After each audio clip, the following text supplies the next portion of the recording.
Voilà. Voilà.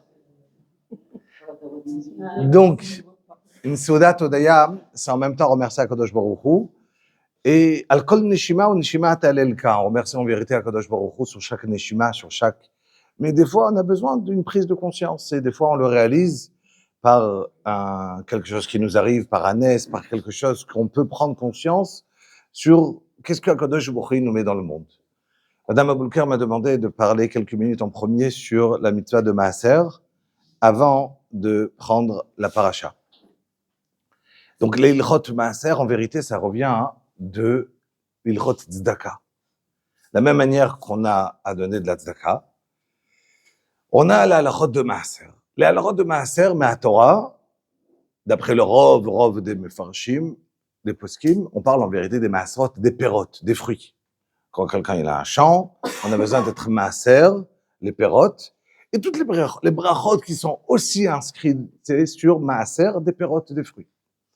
Dans le Shulchan Aruch, c'est ramené aussi la halacha, de donner maaser ksafim, de donner, le Rama il le rapporte, le Bechaber ne le rapporte pas de la même manière, mais en tout cas il y a une bracha extraordinaire que la Torah nous a dit aser te aser, et de là on a appris, Chazal nous a appris asher kedei shitit asher. Benatati belachem, le Navi dit benatati bracha ad belidai, sur celui qui va être maaser. La halacha il a ramené dans le Shulchan Aruch que de la tzedaka on ne peut pas perdre, impossible. On va donner maaser 10%, ad chomesh, jusqu'à 20%. Mais un homme il doit pas être bezbez, yoter mi chomesh. D'accord, sur une mitzvah il doit pas dire aujourd'hui je dois venir et de donner plus que chomesh. Alors je vais pas refaire toute la halachot de maaser, mais juste l'idée, le meilleur maaser qu'on peut donner, c'est à des pauvres qui sont l'homme des Torah. C'est numéro 1. Après, est-ce que je peux donner pour une mitzvah quelconque, construire un Beth Knesset, machloket? Oui, non. D'accord? Certains vont te dire que oui. Alors, je rentre pas dans toutes les machlokot, qu'est-ce qui est boutard, qu'est-ce qui est assaut. Je donne les dargot, qu'est-ce qui est bien. Numéro 1, le meilleur, encore une fois, c'est les pauvres qui sont l'homme des Torah qui étudie la Torah.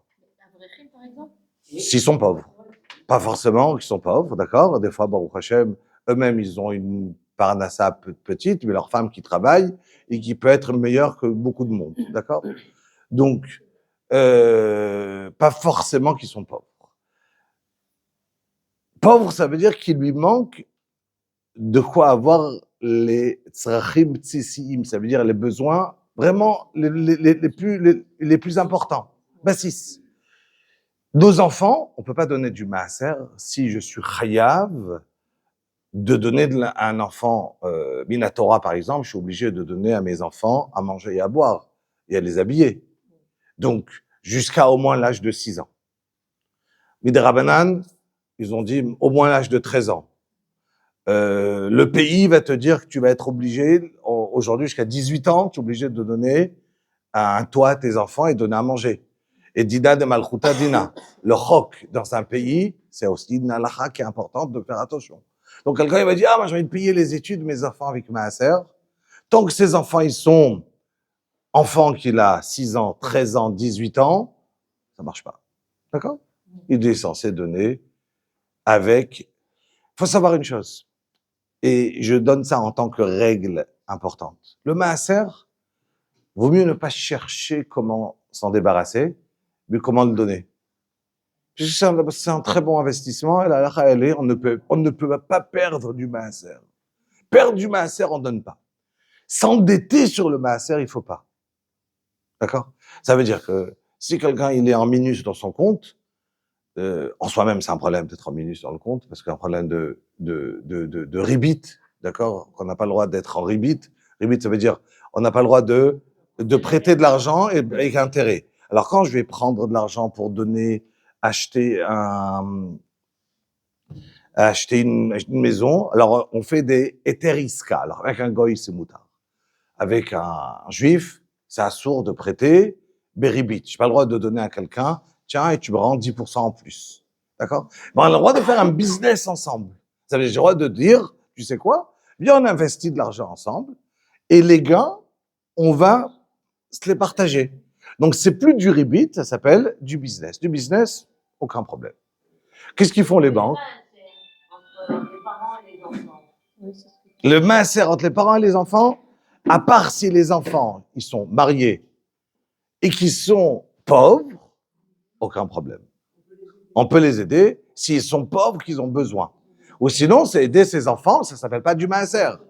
On sait très bien d'aider ses enfants, il faut aider ses enfants, mais si on peut le faire, mais ça ne rentre pas dans le critère, le mot du maaser. Ça rentre tout simplement, j'ai fait une mitzvah. Pardon? Alors, celui qui est en minus, normalement, encore une fois, je prends, avant de répondre, en soi-même d'être en minus, c'est pas bien. Pourquoi? Parce que, problème de rébit. J'ai pas dit que ça a sourd d'après tout le monde, mais j'explique juste comment ça fonctionne. Quand je fais un business avec quelqu'un, j'ai le droit de me partager un gain. On s'associe sur quelque chose, et donc je me partage avec toi ce qu'on va gagner. Qu'est-ce que je fais? J'ai envie d'acheter une maison. Je dis, j'ai pas d'argent de quoi acheter, j'ai besoin de prendre un prêt. On va faire avec des banques une Eter Iska. Je vais permettre le ribit. En France, je vais à LCL, CIC, Crédit Lyonnais. En France, j'ai pas de problème. Un goy, j'ai pas de problème. Un juif, j'ai un problème de prendre du ribit. Je suis obligé d'aller dans une banque qui va avoir, et aujourd'hui toutes les banques en Israël vont le faire. Un Eter Iska, ça veut dire une shoot à foot. Je t'ai pas prêté avec intérêt, d'accord? Mais j'ai créé un business avec toi. D'accord? C'est une manière de contourner le fait de pouvoir prêter du ribit. Mais ça, tout ça, c'est si on a fait un business. Et si c'est pour acheter un morceau de chips, j'ai pas le droit. Il n'y a pas de business. Donc, quand on rentre en minus pour le yom-yom, d'après beaucoup de poskim, c'est pas évident. Je n'ai pas dit que c'est assourd d'après tout le monde. D'accord? C'est pas évident. Donc, si quelqu'un, il va créer plus de minus en donnant son maaser, d'accord? Vaut mieux qu'il prenne un papier, il écrit sur un pinkas, je vais donner le maaser, quand Bezrat Hashem, j'aurai un peu plus, mais je dois au maaser, je dis une bêtise, 1000 shekels. Je dois 2000 shekels au maaser. Il écrit. Et Bezrat Hashem, bisroutze, je dois voir que j'ai écrit et je suis chayav de donner cette somme. Je la donnerai que chez Revach Likan Kadosh Baruch Hu va me donner un peu plus de l'argent, que je peux pouvoir le faire, mais pas, vaut mieux ne pas s'enfoncer encore plus et encore plus dans un minus pour pouvoir donner maaser. À part si une personne, il est sûr et certain qu'encore une fois, il pense que c'est moutard et il se dit que c'est sa manière de vivre. Parce que tant qu'il voit pas qu'il a pas 20 000 en moins dans le compte ou 40 000, et là, il sent qu'il peut dépenser. Donc, il se dit, ben, moi, ma manière de vivre, c'est comme ça. Ok, c'est une autre manière. Donc, oui, effectivement, il va donner maaser de cette manière. Si quelqu'un y passe un mauvais moment, d'accord, ou dans cette période-là, vaut mieux ne pas donner à cette période-là, et noter. Quelqu'un qui veut prendre du maaser en avance, puisqu'il a une grosse somme qu'il a envie de donner, la même chose, il peut le faire. D'accord? Il note cette somme-là en avance. Pour le mariage, c'est compté le maaser. Tu parles d'aller donner un cadeau? Aller donner un cadeau? Non. Si c'est religieux, c'est pareil, pareil. Encore une fois, il y en a qui vont te dire que de faire une mitzvah, si je veux faire une mitzvah, alors juste, on se rappelle comme ça, le klal, la règle générale, et après de là, chacun va déduire dans tous les détails. Tout ce qui est sur moi comme chayav de faire, je vais acheter des tefilines, je vais acheter du maaser, ma pitom. D'accord? Tu es obligé de mettre tes tefilines, tu vas prendre du maaser. Tu es obligé d'éduquer tes enfants, tu vas prendre du maaser. Tu es obligé. Oui, alors, mais ils sont pas pauvres. Si demain tu vas dans un mariage où ils ont payé, je dis une bêtise, tu vas dans un mariage où la part, elle a coûté 30 ou 40 ou 50 $. Il est pas pauvre. Je reprends. Tu vas dans un mariage, la part, elle coûte 50 $, 40 $, 200 shekels. Il est pas pauvre. Il est pas pauvre, la personne. Mais s'il fait un mariage dans un cheder ochel d'une yeshiva, il a pas de quoi se marier. Il a pas de... C'est très différent. Parmi les meilleurs mitzvot de maaser, c'est Hanasat Kala.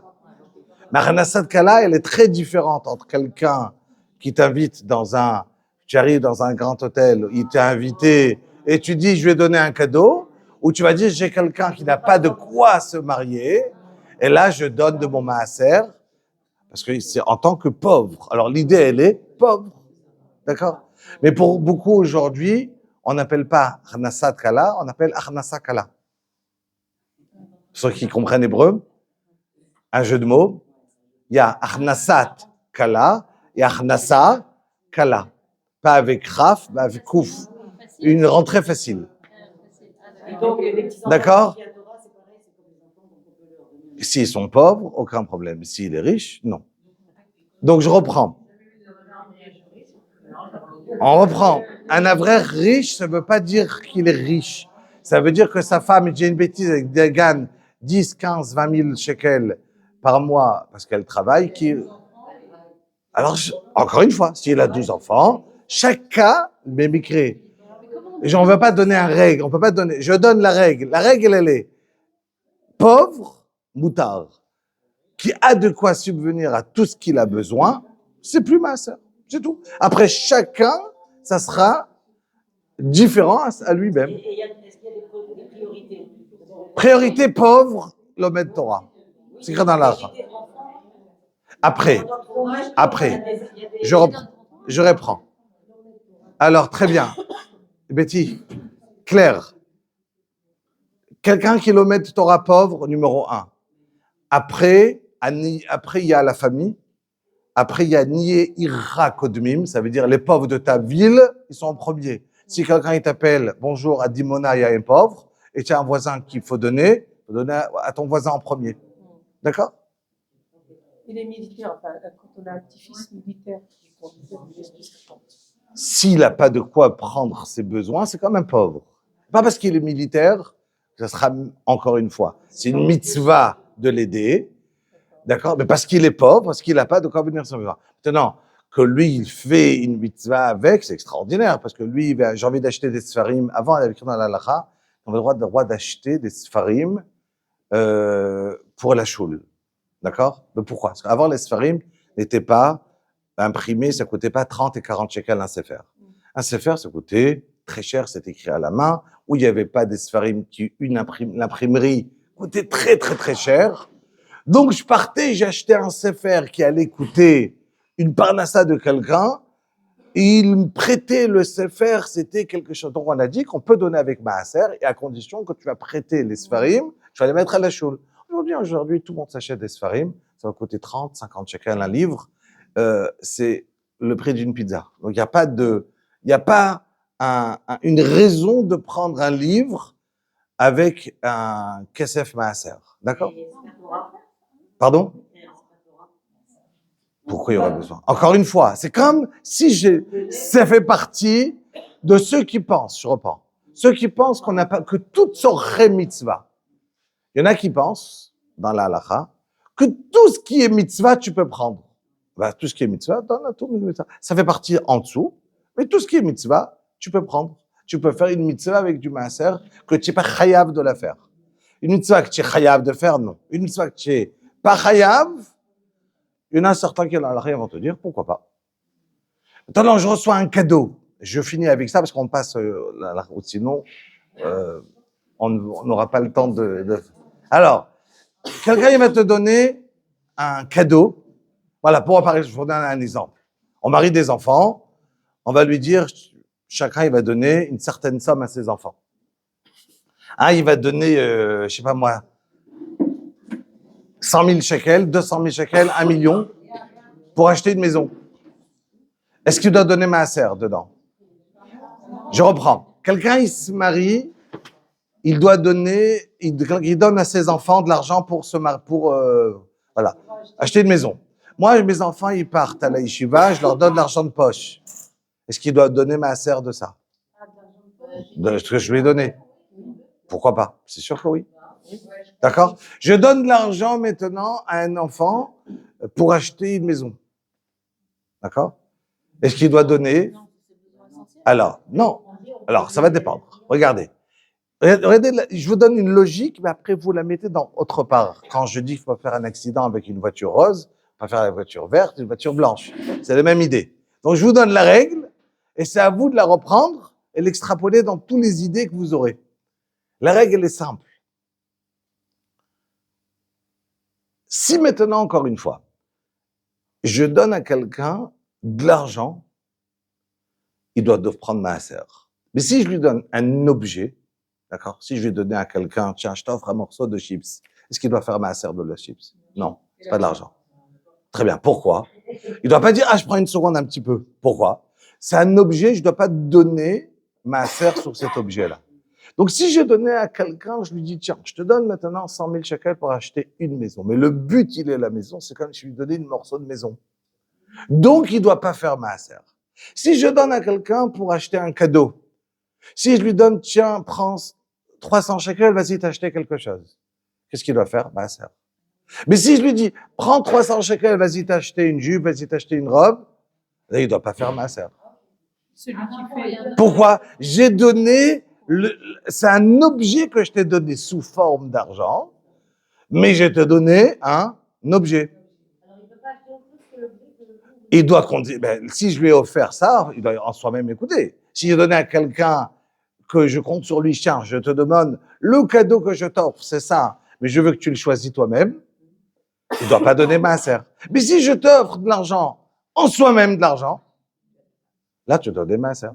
La logique, elle est simple. D'accord? Et après, derrière, chacun, il va la mettre dans son... C'est qui? Je sais pas c'est qui. Un juif? Un juif? Ah, un juif. Ah, ok, et donc?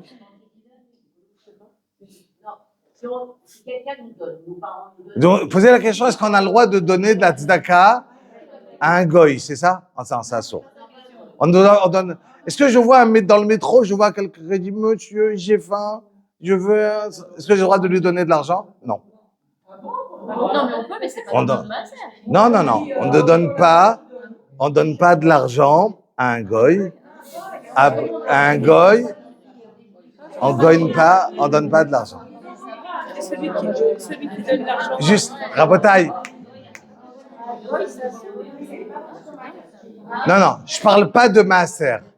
Je parle de donner de l'argent à un goy. Est-ce qu'on a le droit de donner de la tzedaka à un goy? Non. Est-ce que j'ai le droit? On peut manger aussi du... Quelqu'un, il a le droit de dire, moi, j'ai envie de donner... Il a envie de... Quelqu'un, il peut dire, moi, j'ai envie de manger du cochon, il mange. C'est pas parce que... Moi, je parle de halakha maintenant. Oui, assourd de donner à un goy. J'explique. Et j'explique, mais écoutez pourquoi. Donc, je reprends.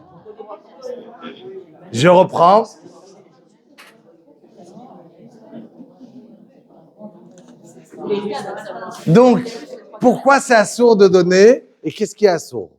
J'explique. Le fait, il y a deux personnes, il y a deux styles de personnes et j'ai envie que vous compreniez combien c'est important et même si ça peut révolter ou choquer quelqu'un, pourquoi c'est assourd, il est très important à le réaliser et à comprendre. C'est évident que si je commence par ce qui est moutard, que si je vais donner à un juif et il y a un goy à côté, ou il y a des goyim que je dois donner et qui a Chilul Hashem, je suis obligé de donner, mais je vais vous écouter jusqu'au bout. Donc, alors je suis, mais parce que c'est Chilul Hashem, mais pas parce que je veux donner à un goy, mais pour ne pas faire. Donc, il y a dans la halakha, mefarnesim, dans le Shulchan Aruch, qu'on fait de mefarnes un goy et un juif, bipnei darkei shalom, pour ne pas qu'il y ait de la haine entre nous et eux. Bipneize, c'est moutard. Point. Maintenant, j'ai envie d'offrir à un goy. J'ai envie de donner des shvachim à une goya. Ah, t'es belle. C'est comme si on a le droit? Non. Pourquoi? Lo techonem, dit la Torah, lo titenem chanaya. On n'a pas le droit de donner un cadeau. Alors, j'explique, mais il faut écouter, parce que si vous écoutez la moitié, je vais traduire, mais il faut écouter jusqu'au bout, surtout ne pas parler, parce que celle qui parle, qui n'est pas d'accord sur quelque chose, elle va rater, et après elle va dire, ah, j'ai compris la moitié. Donc, puisque c'est un sujet sensible, c'est important de bien comprendre les détails. Il y a deux manières d'être Rahman, d'avoir de la peine, de la pitié sur quelqu'un. Il y a quelqu'un qui a de la pitié parce qu'il a vu une personne qui est en train de souffrir, qui a faim, qui lui demande « Bonjour, je travaille pas, ma femme est malade, mes enfants ils sont orphelins. » Et d'accord. Et il te demande, il y en a plein comme ça, et des pancartes, d'accord. Et donc il te demande l'argent. Est-ce que je suis obligé de lui donner? Si je donne parce que j'ai de la peine sur la personne, ça veut dire que cette peine-là, vous comprenez, ça veut dire quoi cette peine? Et là, en vérité, hypocrite, c'est une peine qui est pour moi. Moi, j'ai de la peine, et je ne veux pas, moi, avoir de la peine, donc je donne à cette personne. Mais pourquoi je donne? Parce que moi, j'ai de la peine.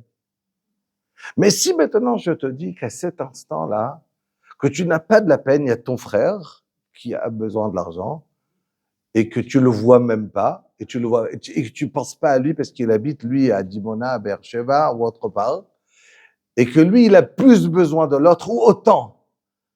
Mais maintenant, tu n'as pas de la peine pour l'autre parce que tu le connais pas, ou parce que tu n'es pas en face de lui.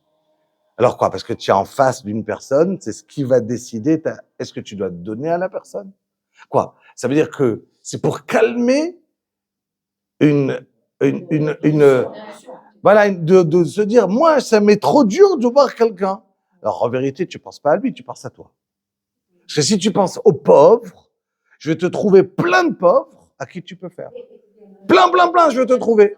Et je vais vous dire un exemple. Essayez d'imaginer, il y a quelqu'un qui tape à la porte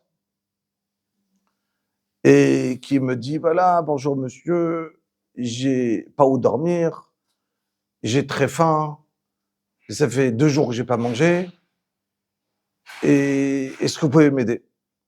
Je lui dis, pas de problème, je vais dans mon tiroir, je lui sors 400 shekels, 500 shekels, et je lui donne.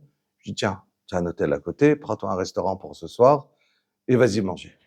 Je suis un tzaddik ou je suis un rachat? Et si c'est le gars, c'est mon père? Ah, très bien. Donc si j'ai donné à mon père 500 shekels, et je lui dis, va au restaurant, je suis un rachat. Donc ça veut dire, ça dépend c'est qui. Donc la rahmanout, elle ne dépend pas seulement de ce que tu as fait, mais elle dépend de qui est en face de toi. Tu as tout compris. Donc ça veut dire que si maintenant je considère que mon frère, il est tout le klal Israël, et que tout le klal Israël, anachnu arevim zelazé, et que je dois donner, quand tu vas partir et tu vas donner à un goy, d'accord, c'est que tu as à cet instant-là pas pensé à tous les aniim du klal Israël. Parce qu'une personne, elle est moukbal, il peut pas donner à tout le monde. Arrête ici, il va commencer à donner 100 shekels à celui-là, un beau demi va dire, eh, ça y est, j'ai tout donné. Alors pourquoi tu as donné à celui-là? Par ton tsar précis à toi, et à cet instant-là, tu n'as pas pensé à ton frère. Pourquoi tu ne penses pas à ton frère? Pense à ton frère à cet instant. Tu as de la peine, prends de l'argent de cette poche, mets-la dans ça, tu dis tout de suite, j'arrive, je vais mettre cet argent-là maintenant à la tzedaka. Tout de suite.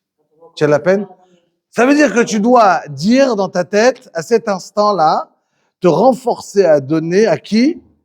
À ton père, à ton frère, à ta sœur. Tu dois penser, et si tu n'as pas réalisé, qu'est-ce que ça veut dire? Ça veut dire que tu t'es dit, ok, je pense à moi, et je suis égoïste, et moi, à cet instant-là, j'ai de la peine, et j'ai de la peine de le voir ainsi, donc je lui donne à cette personne. D'accord? Donc, la raison que je donne, si je vais donner parce que Abraham Avinu,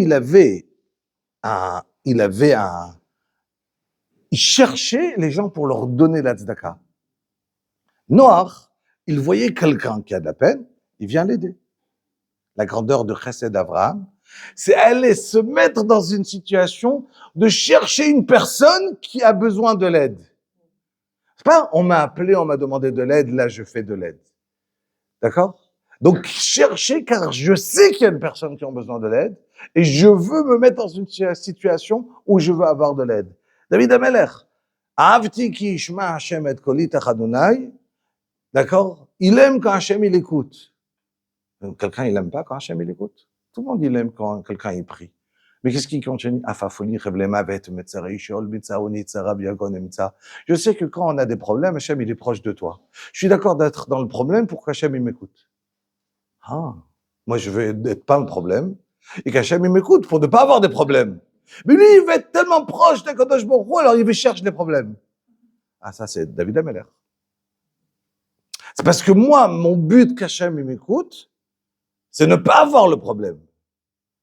Mais c'est pas mon but seulement d'être proche d'Hachem, parce que je suis pas à ce niveau que je pense toute la journée à Akadosh Baruch Hu, juste à être proche. Mais je veux être proche pour que j'ai pas de problème. Lui, il va être proche en ayant le problème. Grâce à ça, je serai proche, parce que Akadosh Baruch Hu, il est à côté d'un malade. Je suis d'accord d'être malade pour que Hachem, il est à côté de moi. Mais Hachem, non, je veux pas être malade. Mais Akadosh Baruch Hu, il est à côté la tête d'un malade. Oui, d'accord. Mais je veux pas être malade. D'accord? Donc, ça veut dire, chacun, il a le niveau de qu'est-ce que ça va s'appeler, la grandeur de comment je me rapproche d'Akadosh Baruch Hu. Ok? Ça, c'était la 2 minutes de ma sœur. Et vous avez compris que vous avez compris que le chiour, il n'a pas débuté. Donc, mais entre-temps, je vais juste le mettre là. Et comme ça, on va commencer sur la paracha. C'est sur nos revenus bruts ou nets déjà. Ah, alors dernière question, Shalva. Sur les loyers, est-ce qu'on enlève? Alors, est-ce que c'est sur le brut ou le net? Dernière question et après, on passe. Et c'est sûr que ça sera sur le net et pas le brut. Mais le net, avant, ça veut dire tout ce qu'on va payer pour aller manger, le loyer, tout ça, ça fait partie de nos tsaot normaux. Donc, je peux pas à la fin dire, donc je dois donner, je dis une bêtise, je gagne 10 000, mais je donne de 10 000. Si 12 000 c'est brut et 10 000 c'est net, d'accord? Ben, je vais donner sur 10 000. Je vais pas dire, ah non, d'abord, non, j'enlève rien. Rien. Parce que, sur 10 000. Maintenant, quelqu'un qui va aller travailler, c'est grâce à ça qu'on va gagner beaucoup d'argent. Parce que j'ai investi plus chez H&M. Est-ce qu'on doit donner tous les mois ou on peut donner une fois tous les 2 mois? Vaut mieux donner une fois tous les mois. Si je peux pas, je note. Et ceux qui sont minus, ça leur fait Une note. Une note. Ils ont vraiment une dette? Ben, c'est une note. Ouais. Une dette. S'ils ont rien payé. Encore une fois, quelqu'un qui n'a pas de quoi vivre, il est pas tour. Quelqu'un qui est pas de mus, quelqu'un qui n'a pas de quoi vivre. C'est la raison qu'il en mine. Quelqu'un qui n'a pas de quoi vivre, il est pas tour de maaser. Quelqu'un qui n'a pas de quoi vivre à Botaï, il est pas tour de maaser, aucun problème. Quelqu'un qui n'a pas de quoi vivre, il est pas tour de maaser. Si on lui donne de l'argent, À moins que, même avec ça qu'on lui a donné, il n'a pas de quoi vivre. Il a à peine de quoi manger. Quand il y avait 7 ans de guerre où c'était difficile, est-ce que là on pouvait donner moins que 10%? Pas donner Non, toujours 10%. À part si pendant 7 mois-là, j'ai pas de quoi vivre. La règle, elle est. De quoi vivre, c'est être en minus. Non, il y en a qui ont de quoi vivre, mais ils sont en minus, bien qu'ils ont de quoi vivre. Ça dépend de la personne. Chacun, il a un système